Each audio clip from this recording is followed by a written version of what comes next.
ગઈ વખત રત્નાકર 25 ને એક પદ લીધેલું. આ વખતે 18મા નંબરનું પદ લઈએ, ગાથા લઈએ. રત્નાકર 25 આરીસો છે, એને પૂછ્યું છે મિરર. આપણે કેવા છીએ, આપણે શું કરી રહ્યા છે, એનું ત્યાં એને પ્રતિબિંબ પાડ્યું છે. એ પ્રતિબિંબ આપણી આંખો ખોલી નાખવા વાળું છે. આપણે આપણો ચહેરો જોઈએ અરીસામાં, અને ચહેરો જો કાળો દેખાય તો શું કરવું પડે? એ ચહેરો આપણો ધોવો પડે. બસ આ રત્નાકર 25 આપણને એ કહે છે કે ભાઈ તમે શું કરો છો, તમે કેવા છો, તમે આ જુઓ, સમજો અને એમાંથી કઈ બોધપાઠ લો. વાત એવી છે, રત્નાકર 25 ની 18મી ગાથામાં લખ્યું છે, મેં ચિત્તથી નહીં દેવની કે પાત્રની કરી ને શ્રાવકો કે સાધુઓનો ધર્મ પણ પાળ્યો નહીં. પામ્યો પ્રભુ નર ભવ છતાં રણમાં રડવા જેવું થયું. ધોબી તણ ઉતા સમૂહ મમ જીવન સૌ એડે ગયું. ખૂબ સુંદર વાત કરી છે. આપણે અત્યારે આચારની વાત કરી રહ્યા છે, શ્રાવક ધર્મના આચારની વાત કરી રહ્યા છે, આવશ્યક ક્રિયાની વાત કરી રહ્યા છે. આ પદ્મ કહે છે, મેં મારા મનમાં ક્યારે મેં આ દેવ ગુરુનો ધર્મ મેં પાળ્યો નથી. મેં શ્રાવક બનીને કોઈ શ્રાવકનો ધર્મ મેં પાળ્યો નથી. આ નરભવ મળ્યો પણ રણની અંદર રડવા જેવું થયું. રણમાં રડવા જેવું થયું એટલે એવી પરિસ્થિતિ આવે કે આપણે રડીએ ને તો કોઈ સાંભળે નહીં. આજે આપણી એવી પરિસ્થિતિ છે, આટલું બધું સારી વસ્તુ મળી, આવો ધર્મ મળ્યો, આવા ભગવાન મળ્યા, આવા માર્ગ મળ્યા, આવા ગુરુ મળ્યા, પણ આપણે ક્યાંય સુધર્યા નહીં, કશું કર્યું નહીં. ધોબી તના કુત્તા સમૂહ મમ જીવન સૌ એળે ગયું. અંત સમય આવે ત્યારે આપણને ખ્યાલ આવે કે હું કૂતરાની જેમ, ધોબીનો કૂતરો, નહીં ઘરનો કે નહીં ઘાટનો, કશું મળે નહીં. અને આ ભવ જે અનંત કાળે મળેલો ભવ બિલકુલ એળે જતો રહે અને ફરીથી અનંત કાળ સુધી ભવ બ્રહ્માંડની એની અંદર આપણે પરંપરામાં અટવાઈ જઈએ એવું આપણે આ જીવન જીવ્યા. એની એક આ સુંદર વાત, આંખો ખોલી નાખે વાત, એવી આ રત્નાકર 25 કરવામાં આવી છે. ઘટના એવી છે, મુંબઈના માલે તુજાર હીરાની કંપનીના બાદશાહ કહેવાય એવા ધીરુભાઈ ડીએસ સન્સ, બહુ મોટી જ્વેલરીનો બિઝનેસ હજુ બી છે.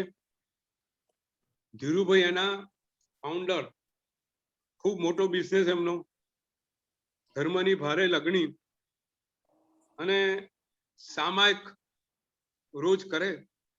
આપણે સામાયિકની વાત કરીએ છીએ, સામાયિક રોજ કરે, પણ ધંધાને કારણે એમને સામાયિકની નિયમિતતા જળવાય નહીં. સામાયિકની નિયમિતતા ન જળવાય એટલે એમને ગુરુ ભગવાન પાસે ગયા અને બાધા લીધી કે જે દિવસે સામાયિક ના કરું તે દિવસે 500 રૂપિયા મારે ગલ્લામાં નાખવાના. કેટલા? એ જમાનાની વાત. કેટલા? 500 રૂપિયા, 500 રૂપીસ. ધીરુભાઈને સામાયિક પ્રત્યેનો રંગ લાગી ગયેલો, પણ ધંધાનો એ રંગ જબરો હતો. આજે એન્ટવર્પ હોય તો બીજે દિવસે યુએસએ હોય તો ત્રીજે દિવસે આફ્રિકા હોય. સામાયિકની નિયમિતતા હજુ જળવાય નહીં, કરે પણ પછી 500 રૂપિયા પેટીમાં નાખવા પડે. એટલે એમને આ જયારે આકરું લાગતું હતું, 500 રૂપિયા આકરા નતા લાગતા, પણ સામાયિકમાં જે નિયમિતતા નથી જળવાતી એમને બહુ ગમતું નહોતું. એટલે પછી ફરીથી આચાર્ય સાહેબ પાસે ગયા. આચાર્ય સાહેબને વિનંતી કરી કે સાહેબ 500 રૂપિયાનો નિયમ તો લીધો, પણ છતાં હજુ મારે સામાયિક નિયમિત થતું નથી. આપ મને એવી કોઈ જોરદાર પ્રતિજ્ઞા આપો કે મારું સામાયિક નિયમિત થાય. સામાયિકની નિયમિતતા જેને છે ને સામાયિક વ્યવસ્થિત લક્ષ્ય સહિત સાધ્ય પામવા સહિત જે કર્યું હોય ને, પછી સામાયિક એને છૂટે નહીં. એને સામાયિકનો રંગ લાગી જાય આત્માનો જે રંગ લાગી જાય ને એને થાય કે આ મારાથી કેમ છૂટ્યું. એટલે ધીરુભાઈ આચાર્ય સાહેબ પાસે પહોંચ્યા.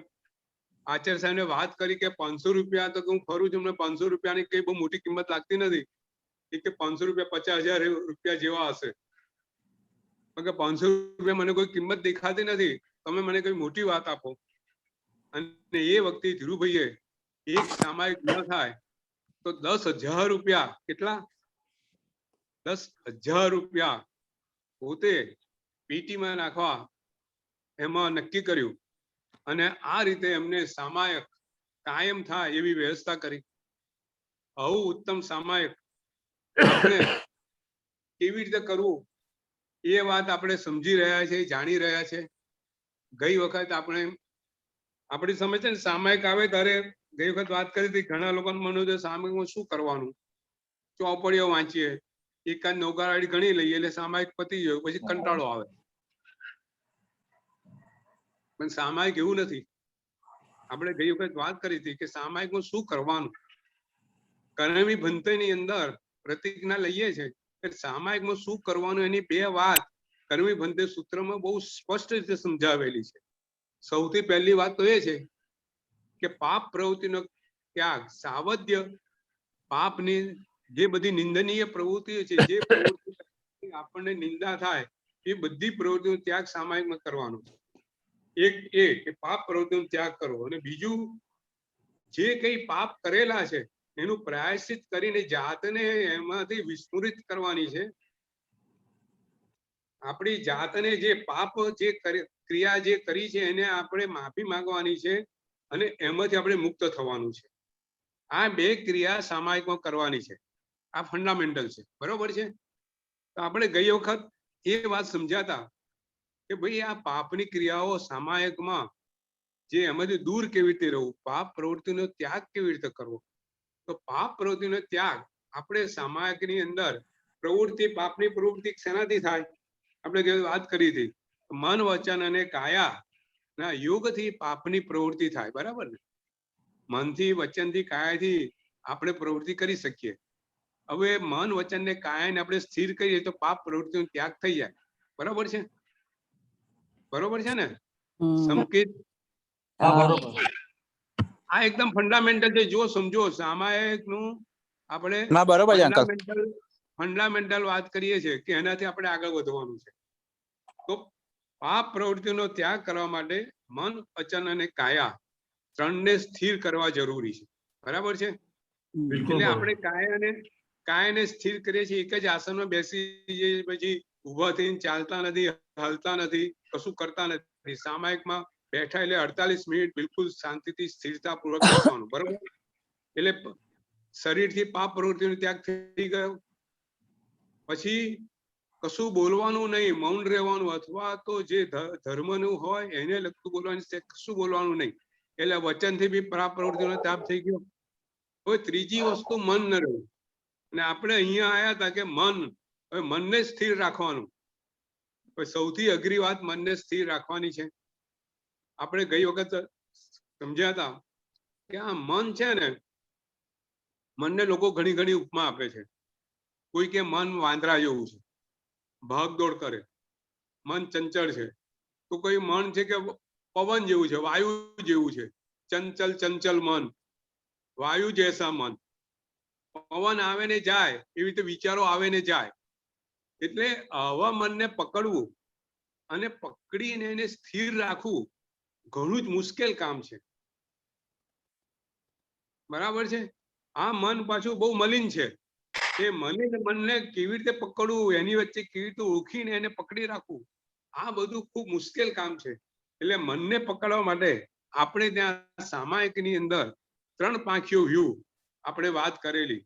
સૌથી પહેલું તો સ્વાધ્યાય.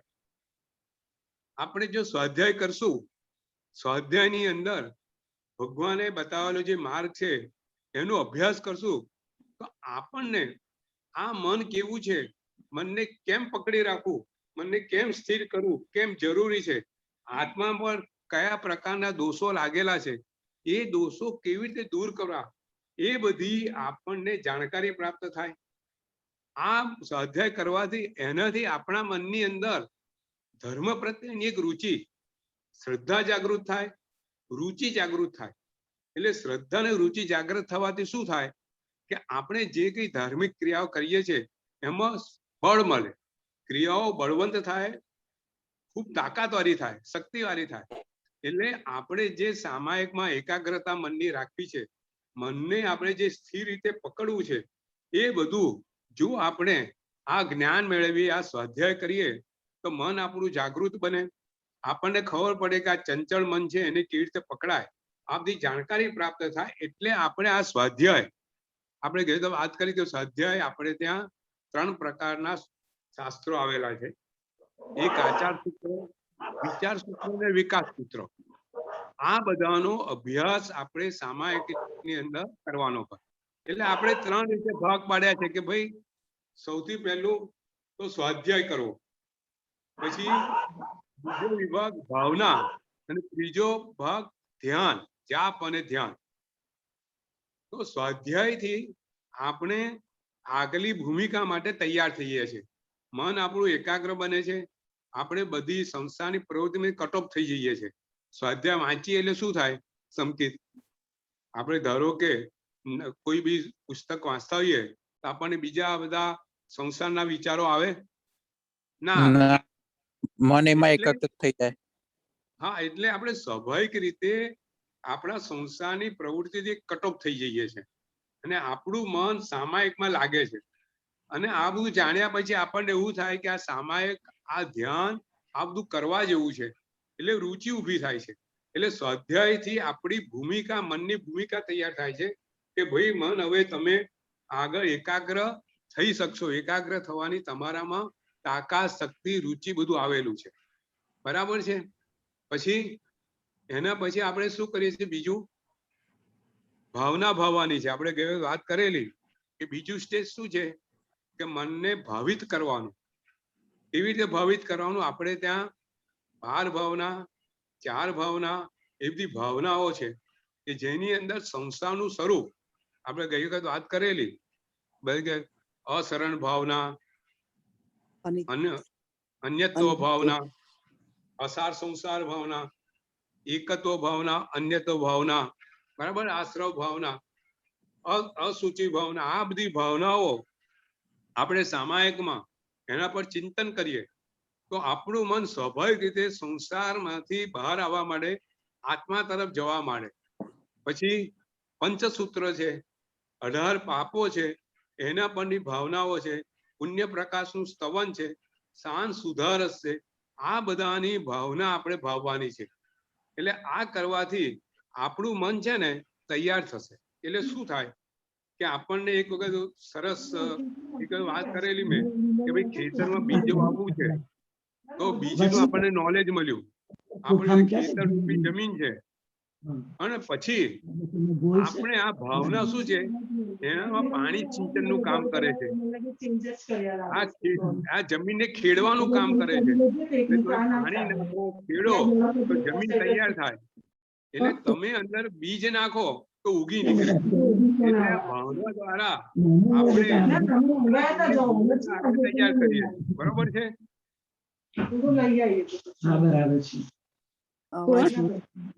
આ કોઈનો અવાજ આવે છે, મ્યુટ કરી નાખે તો સારું. બહુ ડિસ્ટર્બન્સ આવે. જે અત્યારે પૈસાની ચિંતા ના કરી. હા, કઈ અવાજ આવે છે કોકનો? બહુ આવે છે. આટલું જ કેમ મંગાવ્યું? જેનો બી એને મ્યુટ કરી દો ને. ચૈતલ કરી શકશે. ચૈતલ છે, વધારે દુખે છે. મિનલ ડોક્ટરની એપોઇન્ટમેન્ટ લીધી છે. આટલો પત્તો હું કરું જ પાડી. આઈ થિંક પ્રીમાબેન ને ત્યાં ક્યાં અરુણાબેન કોણ છે? અરુણાબેન, અરુણાબેન તમે મ્યુટ કરો. આ બંધ કરી દે. બંધ જ છે અરુણાબેન. બંધ જ કરી દે. મારે બીજો મોબાઈલ હે ચૈતલ ને. હા, તમારો બંધ જ છે ને? હા હા, બંધ થઈ ગયો અંકલ હવે. તો આપણે સામાયિકમાં જે તરફ જવું છે, જે સાધ્ય તરફ જવું છે, એની આપણે વાત કરતા હતા કે સૌથી પહેલા સ્વાધ્યાય તમે 15 મિનિટ 20 મિનિટ 18 મિનિટ જો 2 સામાયિક કરો તો એક આખો સામાયિક સ્વાધ્યાયમાં, ને બીજું સામાયિક ભાવના અને ધ્યાન. તો બીજું સ્ટેજ ભાવનાનું છે. જે સ્વાધ્યાય કરો ને ચિંતન કરો એની ભાવના ભાવ તો શું છે, એ ભૂમિકા તમારી તૈયાર થશે. એ ભૂમિકા તૈયાર થશે પછી જે છેલ્લું સ્ટેજ છે એ જાપનું છે. આપણે અહીંયા સુધી આવ્યા હતા, બરાબર સંકેત? ગઈ વખત જાપ અને ધ્યાન આ બહુ અગત્યની વસ્તુ છે. આજે લોકોને ધ્યાન ને જાપમાં બહુ રસ છે.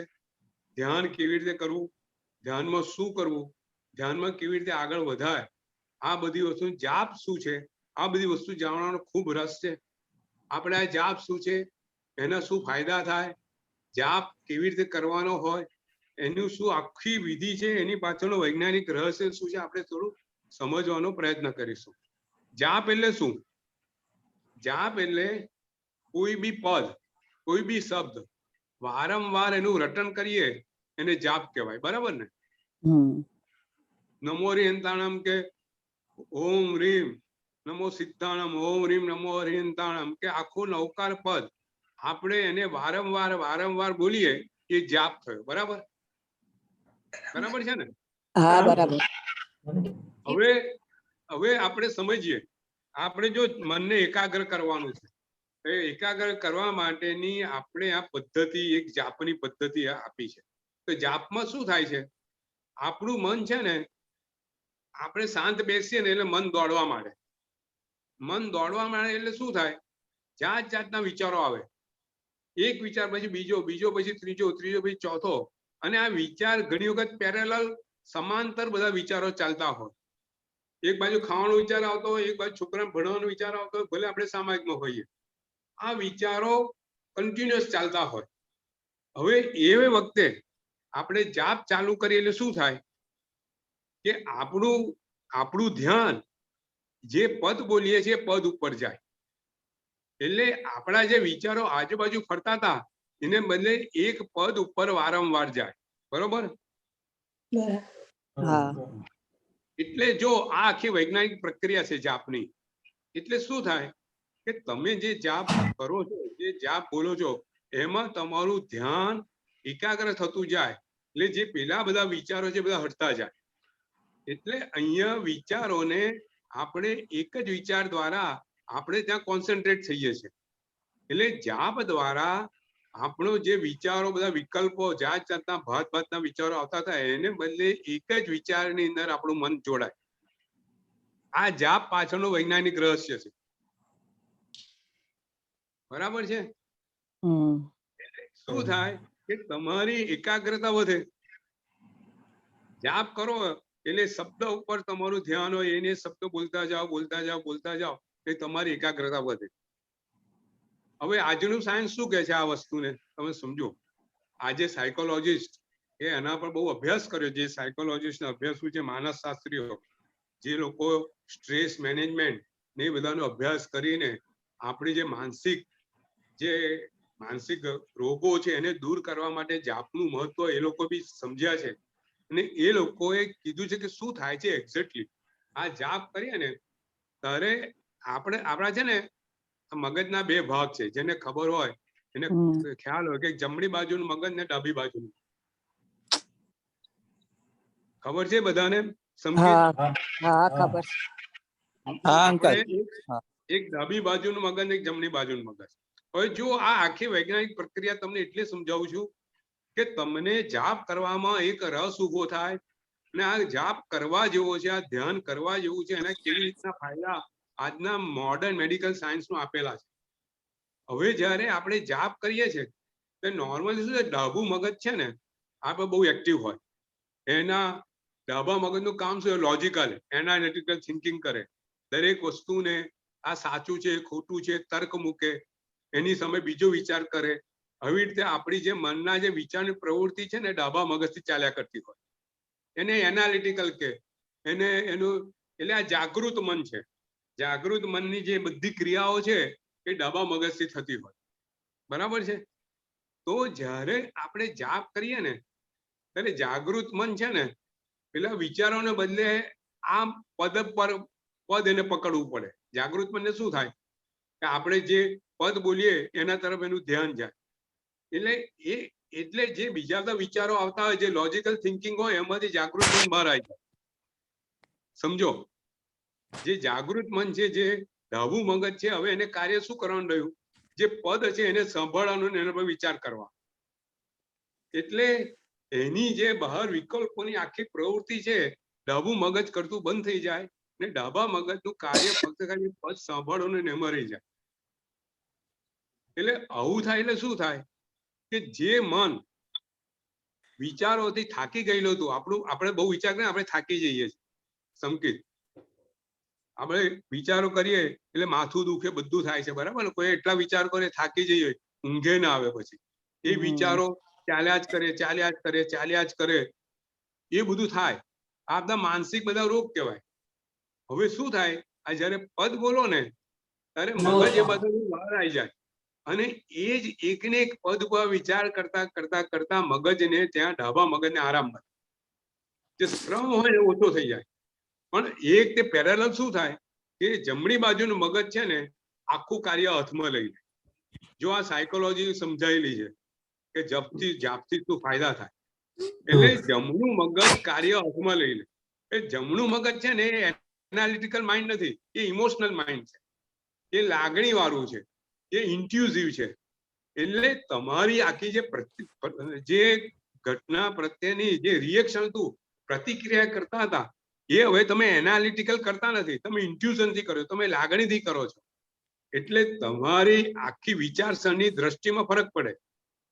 એટલે તમારું મગજ જે એના તર્કવાળું હતું, ચિંતાતુર હતું, અને એમાંથી તમે માનસિક રોગ ઉભા કરતા હતા, એને બદલે મગજ તમારું સમતોલ થાય. એટલે જાપ કરતા આ લોકો આગળ નોંધ્યું કે શું થાય કે તમે જાપ જેમ જેમ કરતા જાઓ, જાપમાં એકાગ્રતા આવતી જાય, તેમ તેમ તમારા શ્વાસોશ્વાસ ધીમા પડતા જાય. તમારા શ્વાસોશ્વાસ ધીમા પડે પછી શું થાય, તમારા ધબકારા જે તમારા પલ્સીસ છે 80-90 ઉપર ચાલતા હતા એને બદલે નોર્મલ થતા જાય, 70 ની નજીક આવતા જાય. તમારું બોડીનું જે ઓક્સિજન છે એ વધતો જાય. આ બધા ફાયદા થાય. એમ કરતા તમે આલ્ફા સ્ટેટ માઇન્ડમાં આવી જાઓ. સંકેત કયા સ્ટેટમાં? Alpha state.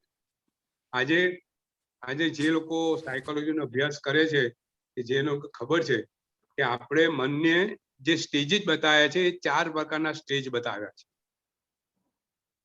આજે જેવી રીતે આપણા હાર્ટનું છે ને, ECG દ્વારા હાર્ટની પરિસ્થિતિનું મૂલ્યાંકન થાય છે, બરાબર? કોઈને હૃદયનો દુખાવો થતો હોય તો ડોક્ટર સૌથી પહેલા શું મેજર કરે? ECG કરે ને, બરાબર ને? તો મગજનું કોઈ માનસિક બીમાર હોય તો ડોક્ટર પાસે કયું સાધન છે અત્યારે? EEG. જેવી રીતે ECG છે એવી રીતે EEG છે, બરાબર છે? તો EEG દ્વારા એ મગજના તરંગોને મેજર કરે. હવે આપણે જે વિચારો, જે મગજ છે ને, મગજના વિચારો તરંગો દ્વારા બહાર આવે, એની વેવ્સ હોય. એ વેવ્સનું મેઝરમેન્ટ આ કરે. એટલે કેટલા વેવ્સ પર સેકન્ડ છે એ EEG દ્વારા નક્કી થાય. ડોક્ટર સિલ્વા કરીને, જેને સિલ્વા મેથડ શોધી છે, એના પર પુષ્કળ અભ્યાસ કર્યો. આજે ખૂબ પ્રખ્યાત છે આ વસ્તુ. આજે તમે પ્લેનમાં બેસો ને, તમને આલ્ફા મ્યુઝિકની કેસેટ વગાડશે. ખ્યાલ છે સંકેત? બધા લોકો પ્લેનમાં બેઠેલા છે, આપણે બધા અહીંયા. તમે પ્લેનમાં બેસો એટલે તમને કહેશે કે તમને મગજ શાંત કરો તો આલ્ફા મ્યુઝિક તમે સાંભળો. હા અંકલ, સાચી વાત છે. બરાબર છે. તો આપણે વાત કરીએ, જો આપણે જાપની વાત કરીએ, કેટલું વૈજ્ઞાનિક છે અને કયા લેવલને આપણને આરામ આપે છે એની વાત કરે છે. તો શું કે છે અહીંયા માનસિક શાસ્ત્રો કે તમે જ્યારે જાપ કરતા જાઓ, તમારી એકાગ્રતા વધતી જાય એટલે તમારા ધબકારા ઓછા થતા જાય, તમારું બીપી રિડ્યુસ થતું જાય, તમારું ઓક્સિજન બ્લડમાં વધતું જાય. આ બધા ફાયદા થાય એટલે તમે આલ્ફા સ્ટેટ ઓફ માઇન્ડમાં આવી જાઓ. હવે આલ્ફા સ્ટેટ ઓફ માઇન્ડ શું છે? આપણે જરા સમજીએ. હું તમને સમજાવું બહુ ટૂંકાણમાં. બહુ સુંદર વસ્તુ છે. આપણે આજે જરા સમજીએ તો આપણને જે ધ્યાનની પ્રક્રિયામાં આગળ વધવું છે આપણને કામ લાગશે અને આપણને એની ઇમ્પોર્ટન્સ સમજાશે. તો આપણું આપણે જયારે જાગૃત અવસ્થામાં હોઈએ છે ને ત્યારે આપણા જે વેવ્સ છે ને કેટલા હોય છે? 14 to 35 વેવ્સ પર સેકન્ડ. એ જરા મેઝર કરીએ આપણું મન ખૂબ જ વિચારો કરતો તો 35 ના લેવલ સુધી પહોંચી જાય અને એનાથી આગળ જાય તો માનસિક રોગ થઈ જાય, એપિલેપ્સી ને બધું આવી જાય. એ બધું આ લોકો શોધ્યું છે. સંકેત આજે જે તમે જે માનસિક રોગો હોય છે ને તમે દવાખાના જાઓ તો EEG વડે એની શું પરિસ્થિતિ છે, કયા સેન્ટરમાંથી કેટલા તરંગો કેવી રીતના ઉઠે છે, એના પરથી આ લોકો એનું મૂલ્યાંકન કરે છે કયા પ્રકારનો રોગ છે. બરાબર છે? તો આને બીટા સ્ટેટ કહેવાય. કયું? બીટા. 14 to 35 વેવ્સ પર સેકન્ડ. પછી વિચારો ઓછા થતા જાય. જેમ જેમ ઓછા થતા જાય આલ્ફા સ્ટેટમાં આવે. આલ્ફા સ્ટેટનું વેવ્સ કેટલી હોય? 7 થી 14. એને પેલી જાગૃત અવસ્થા છે. આલ્ફા સ્ટેટ એ જાગૃત બી નથી ને અર્ધ જાગૃત બી નથી. એને તંદ્રા અવસ્થા કહે છે. કઈ? Trans mind. જો આજે ધ્યાન પર છે ને મોડર્ન સાયન્સ ટ્રાન્સ માઇન્ડ ની વાત કરે છે. તમે ધ્યાનમાં જાઓ એટલે તમે ટ્રાન્સમાં જાઓ એવી વાત કરે છે ને. તો આ તંદ્રા અવસ્થા છે. તમે જ્યારે જાપમાં બેઠા હો તમે ખૂબ એકાગ્ર થઈ જાઓ એટલે તમે સ્વાભાવિક રીતે તંદ્રા અવસ્થામાં પહોંચી જાઓ. આ તંદ્રા અવસ્થા આપણે પછી વાત કરીશું. તંદ્રા અવસ્થા એટલે શું? પછી એનાથી તમે વધુ આગળ વધો. તમારે 4 થી 7 વેવ્સ પર સેકન્ડ. એટલે તમે ઊંઘમાં જાઓ ત્યારે મગજમાં જે તરંગો ઉઠે એના કેટલા વેવ્સ હોય? 4 થી 7 વેવ્સ પર સેકન્ડ. એ રીતના હોય. બરાબર છે? અને પછી તમે ગાઢ નિંદ્રા કે કોમામાં પહોંચો તો 1 to 4 વેવ્સ પર સેકન્ડ. તમે એકદમ ગાઢ નિંદ્રા હોય ને એટલે તમારા વેવ્સ પર સેકન્ડ બિલકુલ ઓછા હોય. મગજ બિલકુલ શાંત થઈ ગયેલું હોય. મન એટલું શાંત અવસ્થામાં હોય કે મનને પૂરતો આરામ મળી જાય. એટલે ગાઢ નિંદ્રાનું ઇમ્પોર્ટન્સ આપણે ત્યાં છે.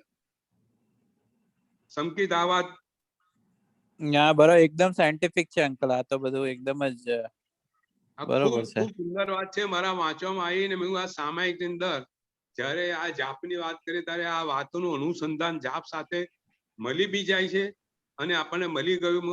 આપણે સમક્ષ આ બધી વાત મૂકું. ખૂબ સુંદર વાત છે. તમે સમજો કે આ જાપનું મહત્વ શું છે, આપણા મનને શાંત રાખવાનું મહત્વ શું છે. આપણે 14 થી 15 બીટા સ્ટેટમાં હોઈએ ને ત્યારે આપણે કોઈની કોઈ વાત સાંભળીએ નહીં. આપણે આર્ગ્યુમેન્ટિવ હોઈએ, આપણી મેં પ્રવૃત્તિ કરતા હોઈએ, આપણું મગજ વિચારો દોડધામ કરતું હોય, મનને બિલકુલ આરામ ના મળે એટલે આપણે જાતના રોગો થાય. આલ્ફા સ્ટેટમાં આવીએ એ ટ્રાન્સ અવસ્થા છે. ટ્રાન્સ અવસ્થા એટલે મનની પરિસ્થિતિ એવી છે એ જાગૃત નથી, અર્ધ જાગૃત નથી. મન અંતર્મન તરફ એકદમ જઈ રહ્યું છે, બિલકુલ શાંત છે. અને ત્યારે જો સાંભળો, બિલકુલ સાયન્ટિફિક વાત, બિલકુલ સુંદર વાત, એકદમ સારી રીતે આ વાતને સમજો કે જ્યારે આપણે ટ્રાન્સ અવસ્થામાં હોય, ત્રંદા અવસ્થામાં હોય તો આપણે આપણા મનને જે કહીએ ને તે સીધું અંદર ઉતરી જાય. ભૂમિ એટલી પોચી હોય કે બી નાખો અંદર ઉતરી જાય. બરાબર? એટલું બધું પોચાણ હોય, એટલું બધું એ હોય કે તમે જે એ વખતે મનને જે કરો કરવા તૈયાર થઈ જાય. આ હિપ્નોટિઝમમાં શું થાય છે? હિપ્નોટિઝમમાં એવું થાય છે કે એને ટ્રાન્સ અવસ્થામાં લે છે, પછી એને સૂચનો કરે છે, એ બધા સૂચનો માને છે. બરાબર ને? જે હિપ્નોટિઝમમાં શું થાય છે, ટ્રાન્સ અવસ્થામાં ગયા પછી હિપ્નોટિસ્ટ એને જાતના સૂચન કરે કે ભાઈ તું ધારો કે એની 35 વર્ષની ઉંમર છે કે તું 30 વર્ષની ઉંમરનો હતો ત્યારે તું શું કરતો હતો મને કે.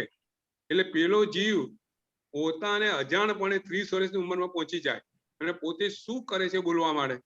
હવે તું 25 વર્ષનો થઈ જાય તો 25 વર્ષ શું કરતો હતો કે એમ કરતા કરતા કરતા કરતા કરતા એ પોતે 2 વર્ષનો, 1 વર્ષનો, પછી એના પૂરો ભાવમાં લઈ જાય અને કોઈ વાર સક્સેસફુલ થઈ જાય કે એના પૂરો ભાવ સુધી પહોંચી જાય. આખો હિપ્નોટિઝમ છે. એની પાછળનું રહસ્ય આ ટ્રાન્સ છે, આ તંદ્રા અવસ્થા છે.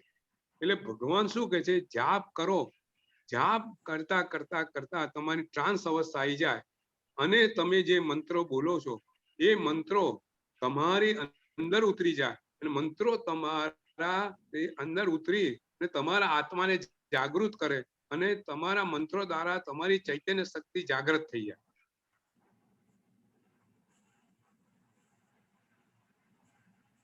આ ખ્યાલ આવે છે?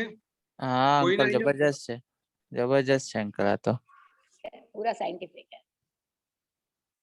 તમે સમજો આપણે જે સામાયિક કરીએ છીએ એની પાછળનું જે રહસ્ય છે એ આ છે કે આપણે જે મંત્રો બોલીએ છીએ. જો એક બીજી વાત, એક આ ટ્રાન્સ મગજની વાત કરી કે આખું આ રીતે આપણે જ્યારે જપ બોલીએ ત્યારે ધ્યાનમાં જઈએ છીએ, ટ્રાન્સ અવસ્થા આવે છે, એકાગ્ર બનીએ છીએ, એટલે સ્વાભાવિક રીતે આપણું મન આપણું અંતઃકરણ સુધી પહોંચી જાય છે અને આપણા અંતઃકરણના જે દોષો છે એ દૂર થવા માંડે છે. બરાબર છે? જો શું થાય છે જ્યારે આપણે મંત્ર બોલીએ તો એક બીજું આખું રહસ્ય છે. એક આ રહસ્ય છે, એક બીજું રહસ્ય સમજીએ. આ ખૂબ સુંદર વાત છે. તમે સામાયિકમાં તમને કરવાનું મન થાય ને થાય, તમને લાગે કે સામાયિક કરવાથી મને 100% ફાયદો થશે. જો તમે મંત્ર બોલો શું થાય, તમે શાંત બેઠા છો, તમે કોઈ મંત્ર વારંવાર બોલો છો એટલે શું થાય, મોઢું, ગળું, જીભ, તાળવું, પછી શ્વાસ નળી, ઉદર પટલ, નાભી સુધીના બધા અવયવોની અંદર સ્પંદન થાય. બરાબર છે? તમે મંત્ર બોલો, ઓમ બોલો એટલે ઓમથી શું થાય, છેક તમારું દાંતથી માંડી, ગળાથી માંડીને છેક નાભી સુધી અને તમે અવાજ તમારા મગજ સુધી પહોંચે, બધું તમને ખબર પડે કે અંદર સ્પંદન થઈ રહ્યા છે. બરાબર છે? આવા સ્પંદનથી શું થાય કે જે બધા અવયવો છે એ સ્પંદનથી જાગૃત થાય અને એ જાગૃતિ શક્તિ છે ને આપણા શરીરમાં જે 7 ચક્રો છે. આજે યોગની ભૂમિકામાં 7 ચક્રોની વાત આવે છે. એ 7 ચક્રો સુધી આ મંત્રની શક્તિ પહોંચે અને આ ચક્ર જાગૃત થઈ જાય. એટલે મંત્રોથી જે તે મંત્રથી જે તે ચક્ર જાગૃત થાય ને એ પ્રકારની શક્તિ મળે. આ બીજું રહસ્ય છે, આ આધ્યાત્મિક રહસ્ય છે. આ તો સાયન્ટિફિક રહસ્ય છે ને આધ્યાત્મિક રહસ્ય છે. એટલે કે તમે જાપ કરો કે ધ્યાન ધરો તો તમારા અંદરના બધા શક્તિઓ જે 7 ચક્રો છે એ જાગૃત થાય. તમારી ટ્રાન્સ અવસ્થાની અંદર તમે કોન્સન્ટ્રેટ થાવ એટલે તમારા જે આત્મા પરના કચરા છે બધા બળવા માંડે, તમારા વિષય કસાયો બધા દૂર થતા જાય. આખી આ સાયન્ટિફિક પદ્ધતિ છે. એટલે આપણે સામાયિકની અંદર જાપ કરવાનો હોય છે. બરોબર છે? હા બરાબર. હવે સંકેત અહીંયા જો કઈ પ્રશ્ન હોય તો પૂછો. ખૂબ સુંદર વાત છે. અને આપણે અંકલ જાપમાં ટિપિકલી આપણે શું કયા ટાઈપનો જાપ કરવો જોઈએ જનરલી, એનું કોઈ વિશેષ માર્ગદર્શન છે? આપણે જાપ અને મંત્ર પર આપણે જઈશું. ખૂબ સુંદર વાત છે. જો આપણે ત્યાં જાપના 4 પ્રકારો કીધેલા છે. જાપના કેટલા પ્રકારો છે? 4. સૌથી પહેલો ભાષ્ય જાપ. ભાષ્ય જાપ એટલે શું કે આપણે બોલીએ અને બધા સાંભળે. આપણે ત્યાં પૂજન રાખીએ છીએ કે શાસ્ત્ર પૂજા રાખીએ, આપણે જોરથી મંત્રો બોલીએ છીએ તો જોરથી મંત્રો બોલીએ એટલે આપણે બી સાંભળીએ અને બધા સાંભળે. બરાબર કે નહીં? બરાબર. એનું રહસ્ય શું? કેમ જોરથી બોલવાના અમુક મંત્રો? તો જોરથી બોલીએ તો આજુબાજુનું બધું વાતાવરણ શુદ્ધ થાય મંત્રો દ્વારા. આપણે જોરથી બોલીએ એટલે આપણી શારીરિક શુદ્ધિ થાય અથવા શારીરિક ક્ષમતા પ્રાપ્ત થાય. એટલે ભાષ્ય જે સૌથી પહેલું જે ભાષ્ય જાપ છે એ જોરથી બોલવાના મંત્રો છે. અને જોરથી બોલીએ એટલે આપણે જ્યાં બેઠા છે એનું આખું બધું વાતાવરણ શુદ્ધ થઈ જાય. એટલે સામાયિકમાં કે તમે કોઈ સાધના કરતા હોય ને તો ભાષ્ય જાપથી શરૂઆત થાય. એટલે એમાં એકાગ્રતા આવે. તમે બોલો ને, જોરથી બોલો ને તો તમારા મનના વિચારો ખસી જાય. તમે જાતે તમે જોજો કે તમારા મનમાં બહુ વિચારો આવતા હોય ને તો કોઈ તમને ગમતું ગીત તમારે જોરથી ગુણગુણાવવાનું, તો બધા વિચારો જતા રહેશે, તમારું મન એ ગીતમાં લાગી જશે. એટલે સ્વાભાવિક રીતે તમે સંસારથી કટ ઓફ થઈ જશો અને તમે સુંદર વાતાવરણ ઊભું કરશો. એ ભાષ્ય જાપ છે, બરાબર છે. બીજો જાપ છે ઉપાંશુ જાપ. એ ઉપાંશુ જાપ એટલે શું? આ બધું તમે સાંભળ્યું હશે સંકિત. ના બીજો જાપ સાચું પહેલી વાર સાંભળી. મારા માટે તો પહેલી વાર છે, ડેફિનેટલી. બીજાનું નથી ખબર. અમે બી નથી સાંભળ્યું. ઉપાંશુ જાપ એટલે શું કે એ જાપ એવી રીતે બોલાય કે માત્ર પોતે સાંભળે. સવારનું રાય પ્રતિક્રમણ આપણે કરતા હોઈએ, રાય પ્રતિક્રમણ કેવી રીતે બોલવાનું હોય? મોઢેથી ના બોલાય. મોઢેથી બોલીએ ને તો આજુબાજુ જીવો આપણે વહેલી સવારે કરતા હોય તો બધા જીવો ડિસ્ટર્બ થઈ જાય, એમની ઊંઘમાં ખલેલ પડે, એમના આરામમાં ખલેલ પડે. તમે જોરથી સવારનું રાય પ્રતિક્રમણ કોઈ બોલે નહીં, બિલકુલ ધીમા અવાજે બોલે. એટલા ધીમા અવાજે બોલે કે પોતે એકલા સાંભળી શકે. નવકાર મંત્ર એટલો ધીમો બોલવાનો હોય કે પોતાને એકલાને સંભળાય. તો પોતાને એકલાને સંભળાય, એ પોતે એકલા સાંભળી શકે, એને શું કહેવાય? ઉપાંશુ જાપ કહેવાય. ઉપાંશુ જાપથી શું થાય?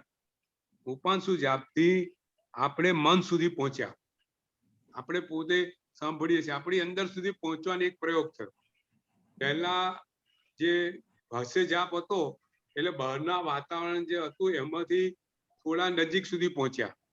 પછી ઉપાંશુ જાપથી થોડા અંદર સુધી પહોંચીએ છીએ. પછી ત્રીજો જાપ આવે છે માનસ જાપ. માનસ જાપમાં શું? એ જે જાપ આપણે બોલીએ એ આપણે એને સાંભળી શકતા નથી, ફક્ત જાણી શકીએ છીએ. વી નો. જો આ ટેકનિકલ ડિફરન્સ સમજો. જે માનસ જાપ છે એ આપણે જાણી શકીએ છીએ, આપણે સાંભળી શકતા નથી.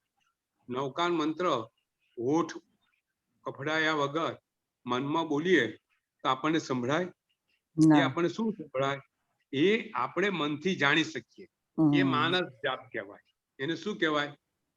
માનસ જાપ. એ માનસ જાપથી આપણું મન શુદ્ધ થાય.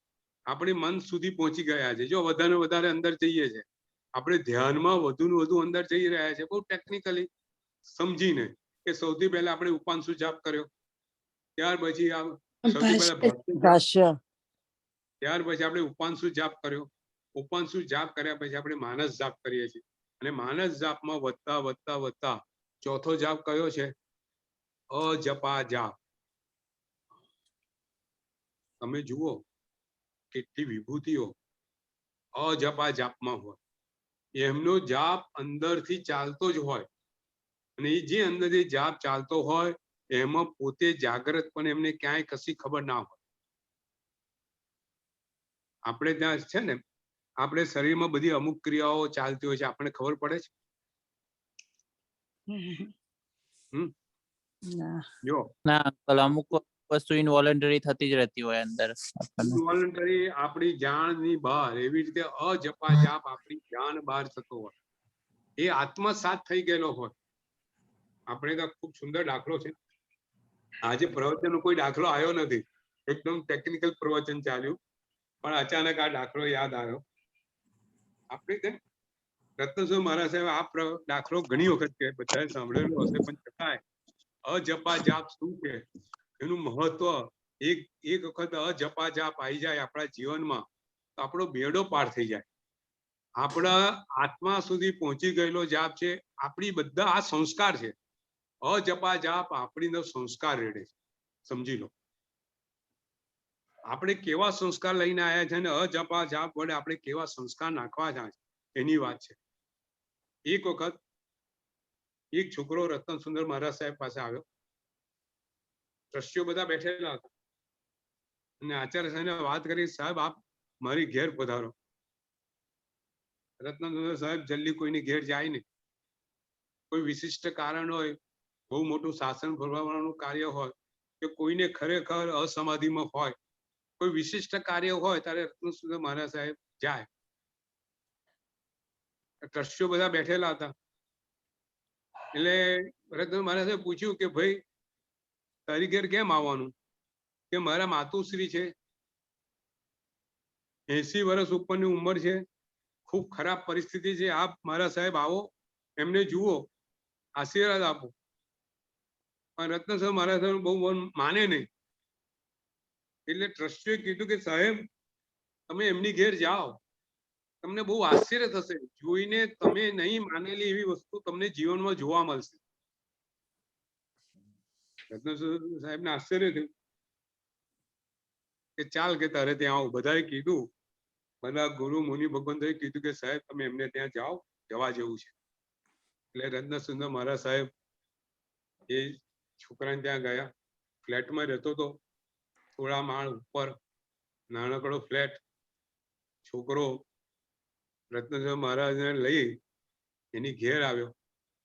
એના માતા હતા, 91 વર્ષની, 85 વર્ષની ઉંમર હશે, બિલકુલ પથારીગ્રસ્ત, બિલકુલ પથારીમાં, પગ બી હાલે નહીં, હાથ બી હાલે નહીં એવી પરિસ્થિતિ, અને ભૂલાય પણ નહીં. રત્ન મહારાજ સાહેબને આશ્ચર્ય થયું કે આવી વ્યક્તિ પાસે આ મને કેમ લાવ્યો.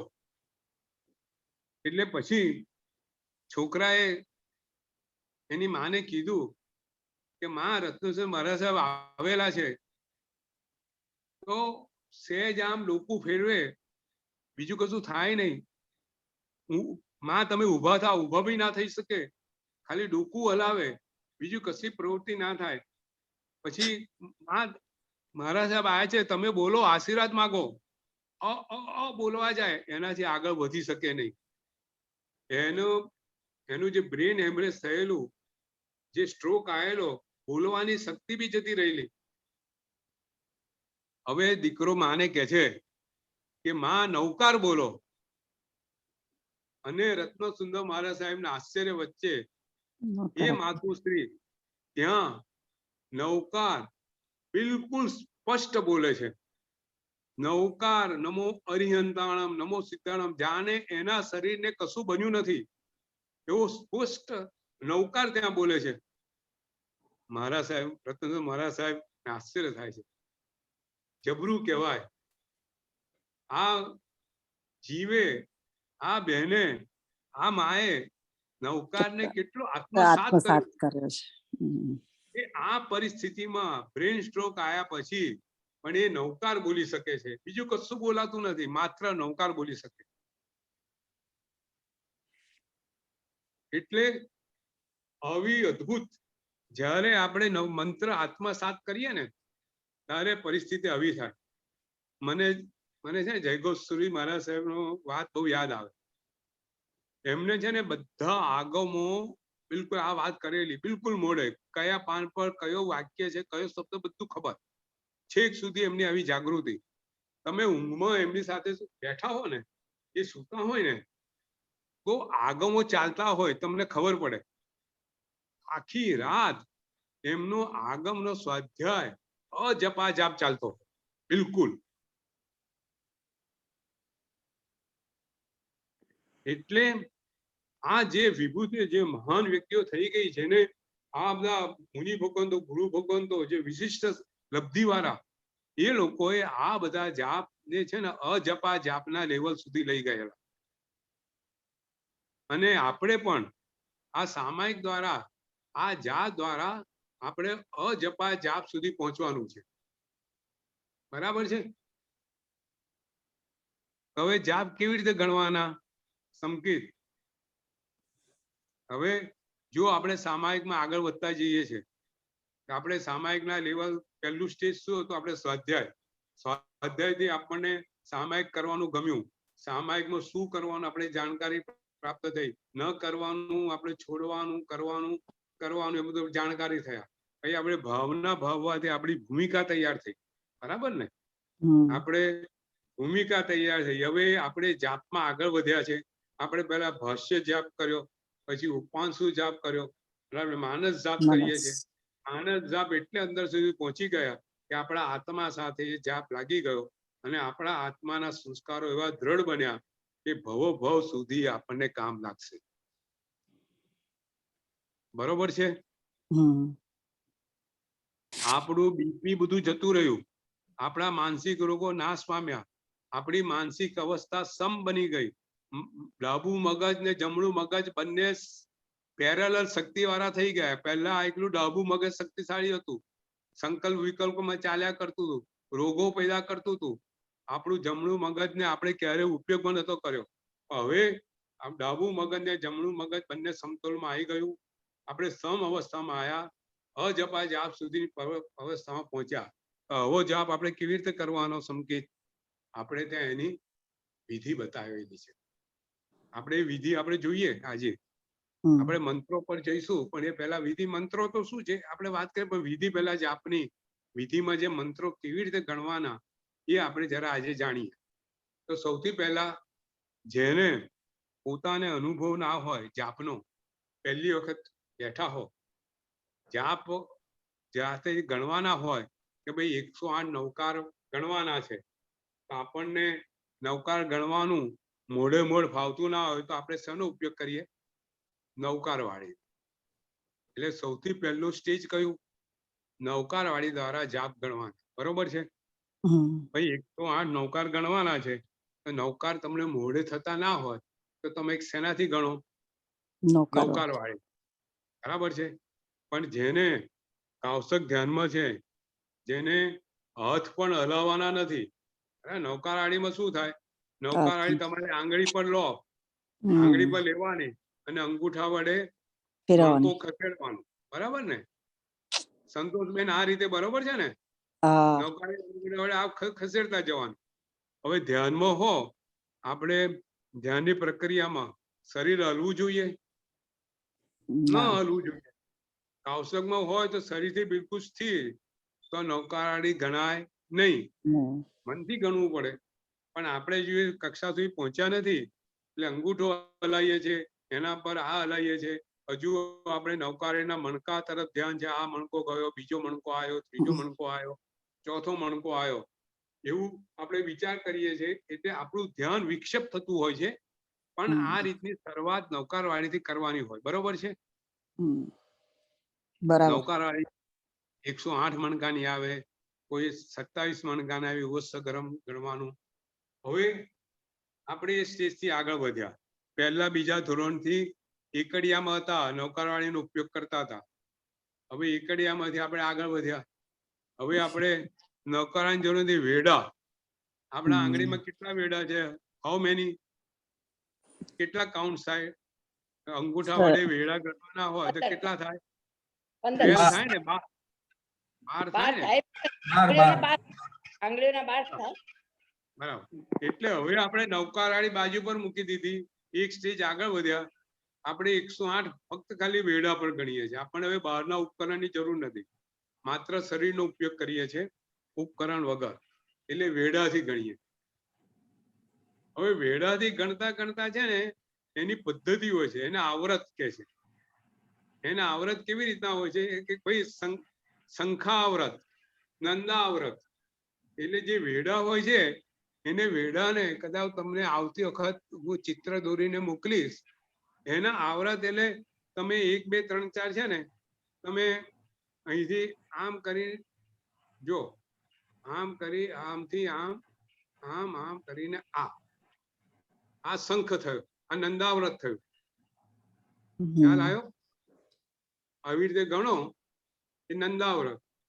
1 2 3 4 5 6 7 8 9 10 11 12 આ નંદાવ્રત થયું. બરાબર છે? પછી એની ઘણી ઘણી પદ્ધતિ છે. પછી તમે એને આખું આમ લઈ જાઓ. જુઓ, આમ સેન્ટરમાં જાઓ, એ શંખાવ્રત કહેવાય. 1 2 3 4 5 6 7 8 9 10 11 12 સેન્ટરમાં જવાનું, શંખાવ્રત. બરાબર છે? એવી રીતે જાત જાતની પદ્ધતિથી તમે વેડા પર તમે મંત્ર ગણી શકો. બરાબર છે? પછી કઈ પદ્ધતિ આવે? મનમાં ધારણા કરવાનું. હવે તમને વેડાની જરૂર નથી, શરીરની જરૂર નથી, ફક્ત ખાલી તમે મનમાં ધારીને મંત્ર ગણો. તો કેવી રીતે ગણવાનું હોય છે?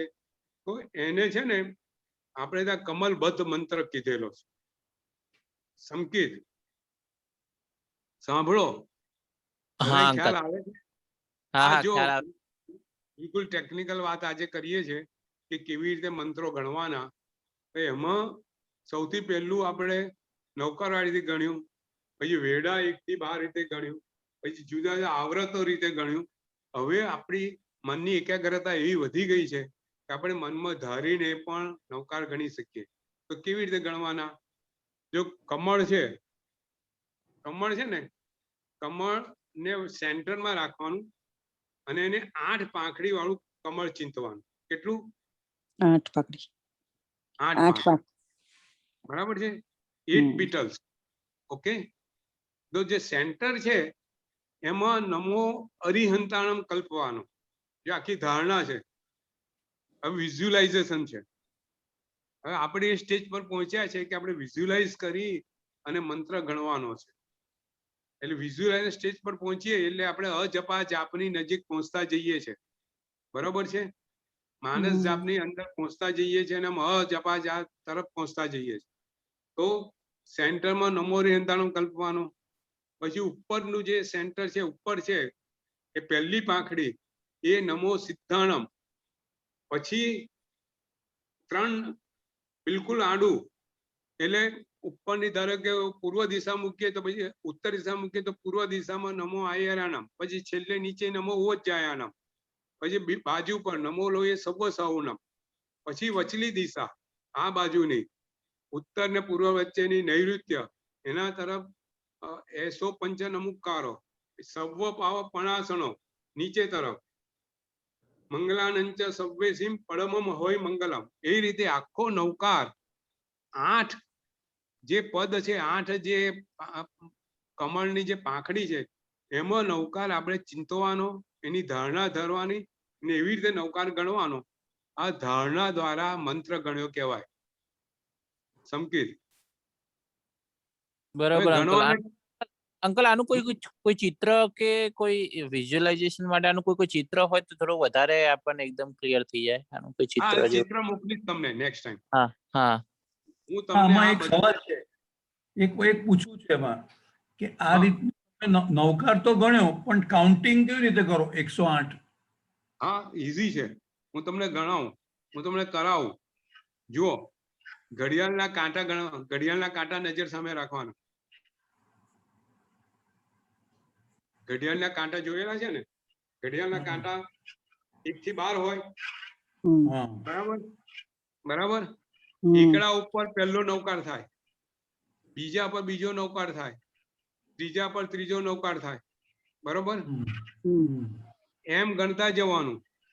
એટલે એક પતે એટલે એક પત્યો એવું વિચારવાનું. એક પતે એટલે કેટલા નૌકાર થાય? એક આંટો પતે એટલે કેટલા નૌકાર થાય? 12. બરાબર? પછી એવી રીતે બીજો પતાવવાનો એટલે કેટલા થાય? 24. ત્રીજો પતાવવાનો કેટલા થાય? 36. 30. હા, હવે હું તમને કહું, હું છે ને આ કરું છું. કન્ફ્યુઝન થઈ જાય. હજુ એનું વધારે ડિટેલિંગ છે. હું તમને સમજાવું કે તમને છે ને શરૂઆતમાં કાઉન્ટિંગ કરવા જવું ભૂલી જશો. હા, કન્ફ્યુઝન થઈ જાય. તમે એકમાંથી તમે પહેલું કદાચ બરાબર ગણ્યું હોય, પછી બીજામાં ત્રીજા જશો, તમને ખબર નહીં પડે તમે બીજું ગણ્યું કે ત્રીજું ગણ્યું, તમે ભૂલી જશો. તો ત્રીજામાં ચોથામાં જશો તો તમને ખબર નહીં પડે કે મેં પાંચમું ગણ્યું કે ચોથું ગણ્યું. અને છઠ્ઠામાં તો ખબર જ નહીં પડે. 6 7 તો એમને જતા રહેશે. તમને ખબર નહીં પડે કે તમે 6 7 ગણ્યા નહીં ગણ્યા, પહેલા ચોથા પર હતા કે પાંચમા પર હતા. બરોબર. આવું બધું ચાલતું હોય છે. બરાબર છે? તો મન ખોવાઈ જાય. હું તો છે ને સમકે સાચું કહું, બહુ હું છે ને બધું પ્રેક્ટિકલી વિચારું દરેક વસ્તુ. એટલે મેં શું કર્યું કે 1 2 3 નો એક જથ્થો બનાવ્યો. એટલે 1 2 3 છે ને યાદ રહે. ભાઈ પહેલું યાદ રહ્યું, બીજું રહ્યું, ત્રીજું યાદ રહ્યું, ભાઈ 3 પત્યા એમ. એટલે મગજની અંદર સંદેશો મૂકી દઉં કે મારે 3 પતી ગયા છે, બરાબર, એક જથ્થો પતી ગયો. હા. એટલે તમે 3 સુધી કોઈ કન્ફ્યુઝન ના થાય, બરાબર. હવે 4, 5, 6 ફરીથી ચાલુ થઈ ગયા, તમે સમજો, એ બીજા 3 નો જથ્થો થયો.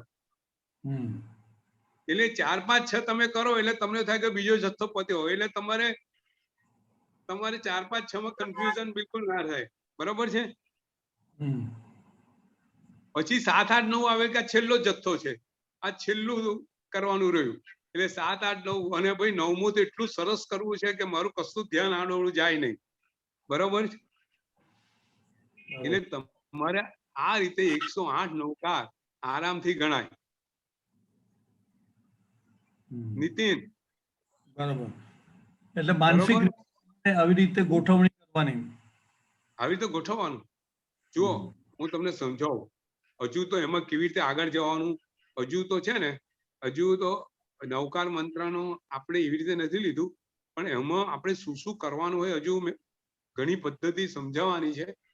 હવે આજે કદાચ ઇન્ટરેસ્ટ તમને આવતી વખત નવકાર મંત્ર કેવી રીતે શ્વાસ સાથે ગણવાના અને પદ સાથે, કલર સાથે, એના કલરો સાથે, આ બધી વસ્તુ આપણે ત્યાં ખૂબ સુંદર રીતે સમજાવવામાં આવેલી છે, બરાબર છે. પણ તમે આ ધારણા 108 નવકાર આવી રીતે ગણાય. ધારો કે પ્રતિક્રમણમાં 12 લોગસ ગણવા છે, 12 લોગસ નો કૌશલ, તો કેવી રીતે ગણો? ઘડિયાળના કાંટા, બરાબર. ઘડિયાળના કાંટા નજર સામે રાખો એટલે 12 લોગસ ગણાય કે ના ગણાય? થોડું કન્ફ્યુઝન થાય. જો છે ને બહુ બિલકુલ પ્રેક્ટિકલ, તમે તમારો જાપ છે ને ઘડિયાળના કાંટા અને તમારા શ્વાસ સાથે જોડી દેશો ને તો કોઈ બી જાપ તમે આરામથી કરી શકશો, બિલકુલ ધ્યાનથી કરી શકશો, એકાગ્રથી કરી શકશો, એના નંબર ગણી શકશો, બધા ફાયદા થશે અને અંદર ઉતરી જશે, આત્મા સાથે ઉતરી જશે. આ બહુ સુંદર વાત છે કે તમે જેમ એકાગ્ર થતા જાઓ ને તેમ તમે અંતઃકરણ સુધી પહોંચતા જાઓ, અંદર અંદર અંદર અંદર પહોંચતા જાઓ. ધ્યાનમાં ખાસ અંદર જ પહોંચવાનું છે ને, ધ્યાનમાં બહાર જવાનું છે કે અંદર પહોંચવાનું છે? અંદર અંદર જવાનું, અંદર અંદર જવાનું છે, સમુદ્ર મંથન કરવાનું છે, અમૃત લેવાનું છે, બરાબર છે, બરાબર ને? તો આ ધારણા પદ્ધતિ તમે કરો. આપણે ધારણા પદ્ધતિથી જે નવકાર મંત્ર ગણવાનો છે, આપણા બધાની ઈચ્છા હશે તો આવતી વખત નવકાર મંત્ર એનું શ્વાસ સાથે કેવી રીતે જોડા એ બધું આપણે લઈશું. સામાયિકમાં જ આ બધું કરવાનું હોય છે અને એનાથી આપણને ધ્યાન શું છે, આપણે ધ્યાનની તો આખી ભૂમિકા મારે આજે લેવી હતી કે ધ્યાન શું, ધ્યાનમાં કેવી રીતે આગળ વધવાનું, એ બધી વાત લેવી હતી. પણ આ જાપની સફળતા, આપ નાનકડી વાત કરી લો એટલે જાપનો આપણે એક વિભાગ જરા પતે, આપણી જાપની સફળતા આપણને કેવી રીતે મળે? આપણે જે જાપ કરીએ છીએ એ જાપ, આપણે કોઈ બી ક્રિયામાં તો સક્સેસફુલ તો જવું જ પડે ને સંકિત, નહીં તો આપણો સમય બરબાદ થયો કહેવાય. બરોબર છે અંકલ, સાચી વાત. હા, તમારો બરબાદ કરવાનો, સામાયિક કરીને બરબાદ કરવાનો સમયનો કોઈ મિનિંગ નથી, સમજો. સામાયિક કરવાનું અને મારા સામે પ્રવચન ચાલતું હોય ને નવકાર વાળી ચાલતી હોય, એ તો બંને વસ્તુ બરબાદ છે. નથી તમે તમારું ધ્યાન નવકારણીમાં કે નથી તમારું ધ્યાન સાહેબના પ્રવચનમાં, તો તમે કરો છો શું? આપણે ત્યાં ભગવાને 2 ક્રિયા સાથે કરવાની ના પાડી છે. બે સાથે થાય. તો આપણે જે સામાયિક કરવું છે, જે કરવું છે ક્રિયાને 100% સફળતા મળે તો જ આપણે પ્રોડક્ટિવ કહેવાઈએ. તમે એકલા ધોરણમાં, પહેલા ધોરણમાં છેલ્લા સુધી 50 વર્ષની ઉંમર સુધી રહો તો ચાલે? ના. પહેલા ધોરણમાં પાસ થવું કે ના પડે, ભલે અત્યારે માસ પ્રમોશન આપતા હોય પણ પહેલા ધોરણમાં એકડો શીખતા હોય એ 5મા 50મા વર્ષ સુધી એકડો શીખ્યા કરવાનો. સંકેત ના, આગળ વધવું પડે અંકલ, એક ને એક થોડું ચાલે. આપણે ધંધો કરતા હોઈએ અને કાયમ ધંધામાં જઈને પાછા ઘેર એક બી ગ્રાહકને કાયમ ધંધો ના કરી તો ચાલે? ના નોકરીમાં બોસ કામ આપે, કામ પડી રહેવા દે, કશું ના કરીએ, ઘેર પાછા આવે, ચાલે? કશે કશું ના ચાલે તો સામાયિક આખી જીવન સામાયિક કર્યા કરે તો હું મેલ્યું? કોઈ દિવસ સામાયિક આ ભાવથી કર્યું કે મારે અંદર સુધી પહોંચ્યું છે, મારે સંભાવ ઉભો કરવો છે, મારે પાપ પ્રવૃત્તિ છોડવી છે? મારે 2 સામાયિક થયા આજે. લોકો શું બોલે? મારે 2 સામાયિક થયા, પણ 2 સામાયિક ભાઈ કર્યું હું? તારો સ્વભાવમાં કઈ પરિવર્તન આવ્યું? તારી લોભ વૃત્તિ ઘટી, તારી નિંદા વૃત્તિ ઘટી, તારો ક્રોધ ઘટ્યો, કશું ઘટ્યું? તો સામાયિક પાછળનું જે ધ્યેય લક્ષ્ય છે આપણે કશું મળ્યું નહીં તો સામાયિકમાં કર્યું હું? સાચી વાત અંકલ, એકદમ.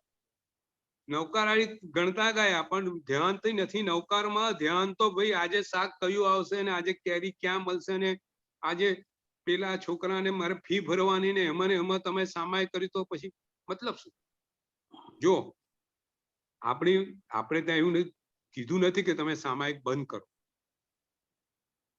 ભાઈ નાકમાં શરદી થઈ હોય તો નાક આપણે કાઢી નાખીએ કે શરદી દૂર કરીએ? શરદી દૂર. હવે સામાયિક બંધ કરવાની વાત નથી, પણ સામાયિક કેવી રીતે કરવું, એમાં કેવી રીતે આગળ વધવું અને કેવી રીતે સફળતા મેળવવી એની વાત છે. શરદી થઈ હોય તો શરદી દૂર કરવાની દવા લેવી જોઈએ, નાક ન કઢાય. બરાબર ને? એ તો બધાને ખબર છે. પણ અહીંયા શું કરે લોકો? બીજા જે અમુક વાદી હોય શું કે હવે તમે સામાયિક કરતા નથી આવડતો, સામાયિક બંધ કરી દો ને. આપણે ધંધો કરવા જઈએ, ધંધો ના થતો હોય, દુકાન બંધ કરતા નથી. ધંધો કેવી રીતે ઇમ્પ્રુવ થાય, એમાં શું શું પ્રોબ્લેમ છે દૂર કરીએ, એવું અહીંયા છે. શરીરમાં રોગ થયો તો એક ને બદલે બીજા ડોક્ટર, ત્રીજા ડોક્ટર પાસે જઈએ, એવું અહીંયા સામાયિક આપણું વધારો કેવી રીતે સારું થાય એ કેવી રીતે આપણે સમજીને સામાયિકમાં આગળ વધવાનું છે. બરોબર છે? તો આપણે આવતી વખત આ બધું નવકાર કેવી રીતે ગણવાના, ધ્યાન કેવી રીતે ધરવાનું અને જાપની સફળતા, હા એની વાત કરતા, જાપની સફળતા કેવી રીતે મળી આવતી વખતે વાત કરશું. 8:15 થઈ છે. બરોબર છે? જો આજે દાખલા ઓછા હતા પણ આજે ખૂબ મહત્વની વાત હતી, ખૂબ સારી વાત હતી. આ બધું સંયોજન આપણને લકીલી એવું સાહિત્ય મળ્યું અને એમ કરતા કરતા આ બધું એકબીજા સાથે સંયોજન થઈ શક્યું કે ભાઈ ડાબું મગજ, જમણું મગજ, એની પ્રવૃત્તિ, અંદર નાદની મંત્રો, એ બધું આપણને આજે જાણવા મળ્યું. આ બધાનો ઉપયોગ આપણે શું સામાયિક કરીએ એ વાતથી હવે કોઈ પ્રશ્ન હોય તો કરો.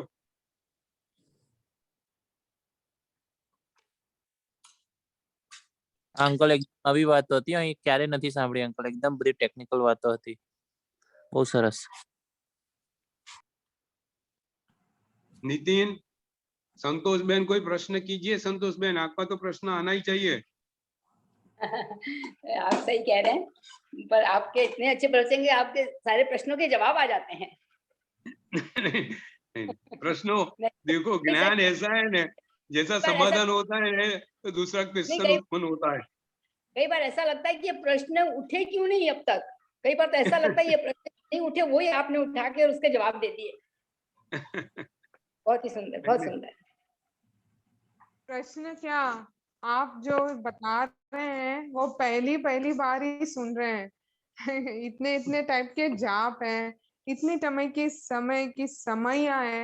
आज तक व्याख्यान काफी सुने हैं, किसी ने ये भी नहीं बताया कि इतने टाइप की समय है. तो प्रश्न कहाँ से आएंगे अंकल? पहली बार ABCD सीख रहे हैं. मेरे लिए, मैं मेरी बात बता रही हूँ. नहीं, बराबर है, अच्छा है. लेकिन देखो, अपना भगवान ने जो बात कही है कितनी अच्छी है, कितनी सही है, कितनी वैज्ञानिक है, वो मैं बताना चाहता हूँ. ये सामायिक कितना बढ़िया चीज है. ये जानकारी नहीं थी, ये नहीं थी जानकारी. आज हाँ, मिली है सामायिक वाली आज जाप की भी जानकारी नहीं थी. अभी नेक्स्ट टाइम हम नवकार मंत्र कैसे गिनने का है, उसका रंग, कलर कैसा, पद कैसा, उसका क्या फायदा है, मैं थोड़ा लूंगा. I want to take it something on the Navkar मंत्र, which is we everybody has to daily एक नौकारी सबको गिनने का है.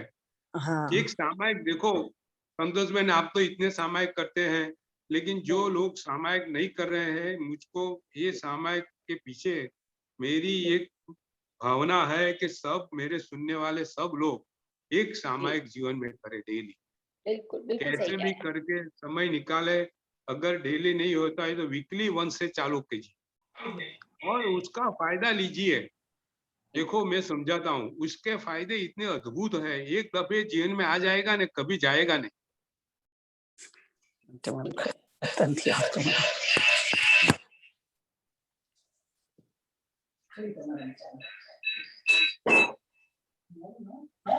બરોબર છે નીતિન, તારો પ્રશ્ન હશે જ આજે.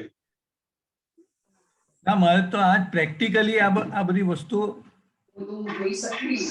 તમે કરો છો એટલે પ્રેક્ટિકલી કરીને અમે અનુભવ ક્વેશ્ચન હા. પૂછીશું નેક્સ્ટ ટાઈમ.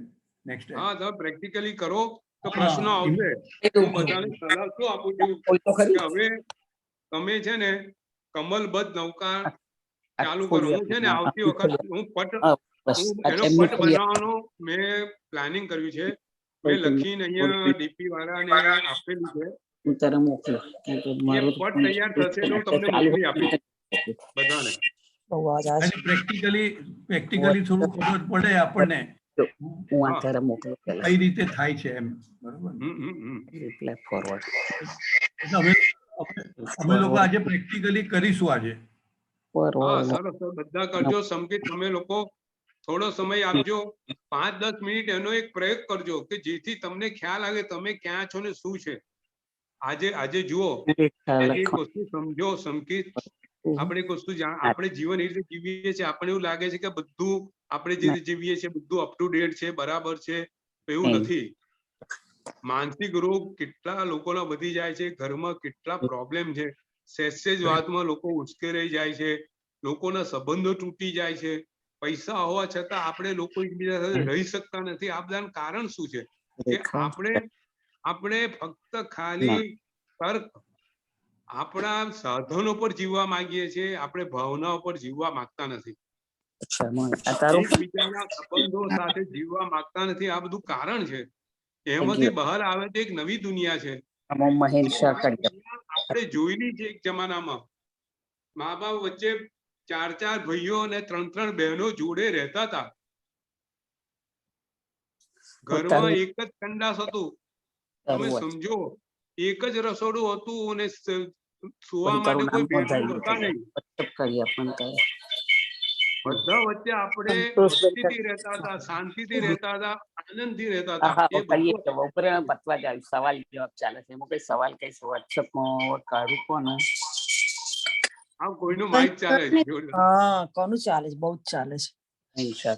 દરેક અને થોડું ડિસિપ્લિન રાખો. કઈ અંકલ જે બિચારા આટલું સરસ સમજાવે વચ્ચે ડિસ્ટર્બ પહેલેથી લખીએ એટલે ખબર પડશે. બહુ અવાજ આવે છે.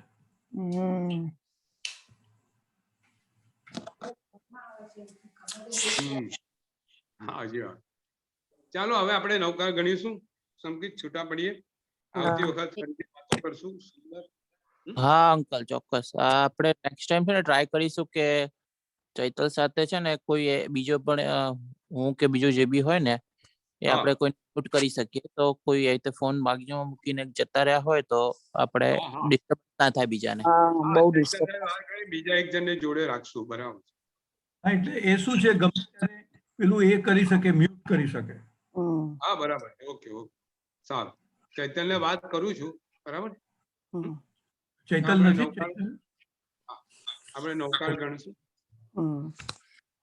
નમો નમો હરિયંતાણમ, નમો સિદ્ધાણમ, નમો વીર્યણમ, નમો વચ્ચાણમ, નમો લોહે સુવત્તમનમ, નમસ્કારો સર્વપાવપનાશનો મંગલમ એનાજ્ઞા વિરુદ્ધ જે કઈ વિરુદ્ધ મન વચન કાય કરી ઈચ્છા ઈચ્છામિ. પ્રણામ પ્રણામ પ્રણામ અંકલજી, સાતામાં રહેજો. પ્રણામ અંકલ. જય જિનેન્દ્ર. ચેતન प्रणाम गुरुजी. प्रणाम अंकल પ્રણામ. और अनुमोदना अंकल. પ્રણામ બધાને. જય જિનેન્દ્ર. જય જિનેન્દ્ર. પ્રણામ અંકલ. જિનેન્દ્ર. ઘણી ઘણી અનુમોદના. બધાને વેરી ગુડ. સાતામાં રહેજો. અંકલ ક્યારેક ક્યારેક વિચાર આવે છે કે આપણે કેટલા પ્રિમિટિવ લેવલ પર છે અને ભગવાન કેવા લેવલ પર હશે, આ બધું એ લોકોને કયા બધું, એટલે તમે ક્યારે વાર સમજાવતા હો ને તો આમ વિચાર કરું કે ભગવાન તો કયા લેવલ પર હશે સાચી વાત. ત્યારે એ પોતે આરાધના, પોતે સાધના કાળમાં હશે. શું હશે પેલો પગમાં ખીર થી પગ પડે છે પણ ભગવાન સાધનામાં મસ્ત છે. ખરેખર અદ્ભુત છે, અદ્ભુત છે. હકીકત છે ને પણ. હા હા, આપણે બહુ હજી આપણે બહુ લાંબી જર્ની છે. સાચી વાત. હજુ ઘણા ભવો કરવાના છે આ પહોંચવા માટે. જય જિનેન્દ્ર, સાતામાં રહેજો.